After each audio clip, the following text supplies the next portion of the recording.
मेरे प्रिय छात्रों, क्लास 10th के दो चरों वाले रैखिक समीकरण युग में पाठ में आप सबका स्वागत है। मैं उम्मीद करता हूं कि आप लोग यह पाठ पूरे मनोयोग से पढ़ाई करेंगे। आइए अब पाठ की पढ़ाई शुरू करते हैं। बच्चों, इस पाठ का नाम है दो चरों वाले रैखिक समीकरण। अर्थात सबसे पहले हम लोग समीकरण को समझेंगे कि समीकरण क्या होते हैं।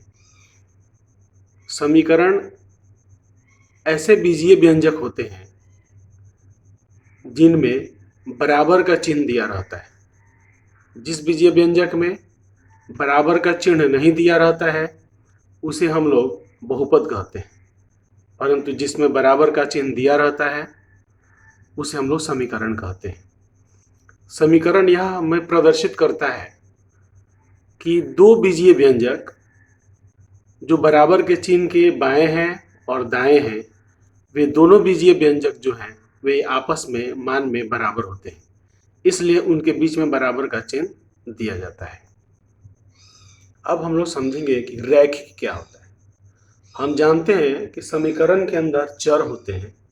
चर का मतलब एक्स वाई जेड, अर्थात कोई भी अक्षर जो हम लोग गणित में यूज करते हैं वे सब चर कहलाते हैं। यदि उन चर का घात एक हो तो उस चर को रैखिक कहते हैं, या जिस समीकरण में एक घात वाले चर इस्तेमाल किए गए हों उनको रैखिक समीकरण कहते हैं। अब ये दो चर हम लोग जो समीकरण देखे हैं, छोटे कक्षाओं में पढ़े हैं कि दो चर चर होते हैं, तो एक चर वाला समीकरण हम लोग देखे हैं। हम लोग क्लास 10th में दो चर वाला समीकरण पढ़ेंगे, इसलिए इस पाठ का नाम है दो चर वाले रैखिक समीकरण युग्म। युग्म का मतलब होता है जोड़ा। जोड़ा का मतलब एक साथ दो समीकरण का अध्ययन करेंगे, इसलिए हम लोग इसको युग्म कहते हैं, जोड़ा कहते हैं। अब हम लोग आगे बढ़ते हैं। इस पाठ की शुरुआत क्लास 9th में ही हो चुकी है। क्लास 9th में जो हम लोग पढ़े हैं वह दो चर वाले रैखिक समीकरण पढ़े हैं, वहां पर युग्म नहीं पढ़े हैं, जोड़ा नहीं पढ़े। इसलिए हम लोग जो क्लास 9th में पढ़े हैं उसको एक बार रिवाइज कर लेते हैं। क्लास 9th में हम लोग पढ़े हैं दो चरों वाले रैखिक समीकरण। उस समीकरण का मानक रूप क्या होता है? वह होता है A X plus B Y plus C बराबर 0। यह दो चर वाले रैखिक समीकरण का मानक रूप है। यहां पर इसमें खास बात यह ध्यान देना होता है कि A square plus B square is not equal to 0 होता है। इसका मतलब ए और बी जो है वह कभी भी दोनों जीरो नहीं होना चाहिए। एक जीरो हो सकता है पर दोनों जीरो नहीं हो सकता है। यदि हम लोग दो चर वाले रैखिक समीकरण का हल करें तो इससे अनंत हल प्राप्त होते हैं। क्लास 9th में हम लोग निकाल चुके हैं कि एक समीकरण से 4 हल निकालिए, एक समीकरण से 5 हल निकालिए, 2 हल निकालिए, ऐसे बहुत सारे प्रश्न थे। तो इस प्रश्न की समरी यह है कि दो चर वाले रैखिक समीकरण जो होते हैं उसके अनंत हल होते हैं। हम लोग क्लास 9th में इसका ग्राफ बनाना भी सीखे हैं। यदि हम लोग इस समीकरण को ग्राफ पेपर पर अंकित करें तो उसका ग्राफ एक सरल रेखा होता है। इसका उदाहरण है 2x माइनस 3y प्लस 1 बराबर 0। इसमें a बराबर 2 होता है, b बराबर -3 है, c बराबर 1 है। यह मान कहाँ से आया? यह मानक रूप को ध्यान से देखिए कि x के पहले a है, तो इस उदाहरण में x के पहले 2 है, तो इसीलिए हमको यह समझ में आ गया कि a जो है वह 2 है। यहाँ देखिए y के पहले, मानक रूप में y के पहले b है और यहाँ y के पहले -3 है, तो इससे हम समझते हैं कि b का मान -3 होगा। फिर मानक रूप में देखते हैं कि x और y के अलावा c जो है वह स्वतंत्र है, तो यहाँ भी हम देखते हैं x और y के अलावा 1 है वह स्वतंत्र है, इसलिए हम लोग कहेंगे कि c का जो मान है वह 1 होता है। अब अगली बात जो इसके बारे में है वह हम लोग देखेंगे कि इसके ग्राफ पर स्थित सभी बिंदु इस समीकरण का हल कहलाते हैं। अर्थात समीकरण का प्रत्येक हल को निरूपित करने वाला बिंदु ग्राफ पर स्थित होता है। इसका मतलब हुआ कि जब हम लोग समीकरण का जो ग्राफ बनाएंगे ग्राफ कॉपी में जो ग्राफ बनाएंगे तो वह ग्राफ अनंत बिंदुओं से मिलकर बनेगा, और वे सभी बिंदु जो होते हैं इस समीकरण के हल कहलाते हैं। और इसका उल्टा यदि हम लोग कहें कि इस समीकरण के जितने भी हल हैं वे सब उस ग्राफ पर स्थित होंगे। हम लोग क्लास 9th में दो चरों वाले रैखिक समीकरण पढ़े थे। अब हम लोग पढ़ेंगे क्लास 10th की पढ़ाई, अब हम शुरू करते हैं। क्लास 10th में हम लोग पढ़ेंगे दो चरों वाले रैखिक समीकरण युग्म का मानक रूप। यहाँ युग्म पढ़ेंगे, वहां पर एक समीकरण पढ़े थे और यहाँ जोड़ा समीकरण पढ़ेंगे, युग्म समीकरण पढ़ेंगे। इसका मानक रूप होता है a1x plus b1y plus c1 equal to 0 और a2x plus b2y plus c2 equal to 0। इसका मतलब दो चर वाले दो रैखिक समीकरण एक साथ रहेंगे तो उनको हम लोग समीकरण युग्म कहेंगे। देखिए, इसका पहला शर्त यह है कि यहाँ a1 square plus b1 square is not equal to 0 and a2 square plus b2 square is not equal to 0 होता है। इसका मतलब हुआ कि a1 b1 a2 b2 मतलब a1 b1 कभी भी एक साथ 0 नहीं हो सकता और a2 b2 कभी भी एक साथ 0 नहीं हो सकता। इसका अर्थ यह होता है यदि 0 हो जाएगा तो वह समीकरण फिर दो चर वाला रैखिक समीकरण बचेगा ही नहीं, वह तो एक चर वाला समीकरण हो जाएगा। अब आगे हम लोग बढ़ते हैं। चाहे रैखिक समीकरण दो चर वाले रैखिक समीकरण को यूज करना होता है तो सबसे पहले हम लोग x को 0 मान लेते हैं।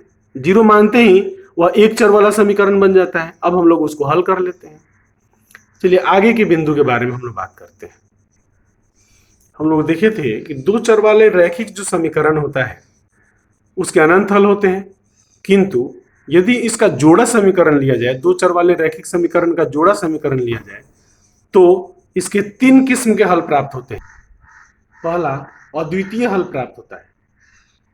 अद्वितीय हल का मतलब यदि हम लोग दोनों समीकरण का ग्राफ बनाए तो दोनों ग्राफ एक बिंदु पर जाकर काटेगा। दूसरा अनेक हल प्राप्त होता है। अनेक हल का मतलब यदि दोनों ग्राफ बनाया जाए तो दोनों ग्राफ एक दूसरे के ऊपर ओवरलैप कर जाते हैं। तीसरा है कोई हल नहीं होता है। इन समीकरण युग्म का हम लोग ग्राफ बनाएंगे तो कभी कभी ऐसी स्थिति आती है कि दोनों समीकरण एक दूसरे को काटते ही नहीं है, अर्थात कोई हल इनका नहीं होता है। यदि इनका ग्राफ बनाए तो इसके ग्राफ जो होता है हमको दो सरल रेखाएं प्राप्त होती हैं और इन दोनों रेखाओं की भी तीन स्थितियां होती हैं। वह होता है पहली स्थिति है प्रतिच्छेदी रेखाएं। यदि दो ग्राफ को एक ग्राफ पर अंकित करें तो हमें प्रतिच्छेदी रेखाएं प्राप्त होंगी। प्रतिच्छेदी रेखा का मतलब एक दूसरे को काटती हुई रेखाएं। दूसरा या तो समांतर रेखाएं प्राप्त होंगी। समांतर रेखाएं का मतलब रेल के पटरी की तरह चलने वाली दो रेखाएं प्राप्त होंगी, या संपाती रेखाएं प्राप्त होंगी। संपाती रेखा का मतलब होता है एक रेखा है और उसी के ऊपर दूसरी रेखा। देखने से तो पता ही नहीं चलता कि ये दो रेखाएं हैं संपाती रेखाओं में, क्योंकि उन्हें पता चलता है कि यह एक ही रेखा है। इसका उदाहरण है 2x plus Y minus 4 equal to 0 और दूसरा समीकरण है x minus 3y plus 5 equal to 0। यहाँ a1 बराबर 2 है, b1 बराबर 1 है, c1 बराबर -4 है, a2 बराबर 1 है, b2 बराबर -3 है और c2 बराबर 5 है। यह हमने कैसे निकाला? फिर पुनः हम लोग मानक रूप पर ध्यान देंगे कि x के पहले a1 है, y के पहले b1 है और c1 जो है x और y से स्वतंत्र है। उसी तरह दूसरे समीकरण में x के पहले a2 है, y के पहले b2 है और c2 जो है वह x और y से स्वतंत्र है। इसी मानक रूप से जब तुलना करेंगे हम लोग इस समीकरण का तो देखते हैं कि पहले समीकरण में x के पहले 2 है, इसलिए हम लोग a1 बराबर 2 ले लेते हैं। y के पहले कुछ नहीं है, इसलिए b1 बराबर 1 लेते हैं। 1 इसलिए लेते हैं क्योंकि जहां कुछ नहीं है वहां गुना में 1 रहता है, और यहाँ पहले समीकरण में x और y से स्वतंत्र -4 है, इसलिए c1 बराबर -4 लेते हैं। दूसरे समीकरण में x के पहले कुछ नहीं है, इसलिए a2 बराबर 1 लेते हैं। y के पहले -3 है, इसलिए b2 बराबर -3 लेते हैं और x और y से स्वतंत्र 5 है, इसलिए c2 बराबर 5 लेते हैं। यह हम लोगों को आगे प्रश्न हल करने में इसकी आवश्यकता होगी। देखिए अगला बिंदु है वह बिंदु जो इनके दोनों समीकरणों के ग्राफ पर स्थित होते हैं, इनके हल कहलाते हैं। अर्थात दोनों ग्राफ के उभयनिष्ठ बिंदु को समीकरण का हल कहते हैं। इसका मतलब हुआ कि 9th क्लास में जो हम लोग सिंगल समीकरण सीखे हैं, उसका जो बिंदु ग्राफ पर स्थित था, उस बिंदु को हम लोग समीकरण का हल कहे। अब यहां वह बिंदु जो दोनों के ग्राफ पर स्थित होगा, वही समीकरण का हल कहलाएगा। इसलिए उन बिंदुओं का उभयनिष्ठ होना आवश्यक है। तो यदि दो समीकरण आपको प्राप्त होते हैं और उन दोनों समीकरण के हल आपको प्राप्त होते हैं, उन दो समीकरण प्राप्त हुए और उनके हल आपको प्राप्त हुए, तो इसका मतलब हुआ कि वह जो हल है वह दोनों के ग्राफ पर स्थित होगा। और यदि कोई बिंदु दोनों के ग्राफ पर स्थित है तो उसको निरूपित करने वाली संख्याएं उसका हल कहलाएंगे। चलिए अब आगे बढ़ेंगे। इस पाठ का पार्ट 1 समाप्त होता है। इसके साथ ही आप लोगों को बहुत बहुत धन्यवाद।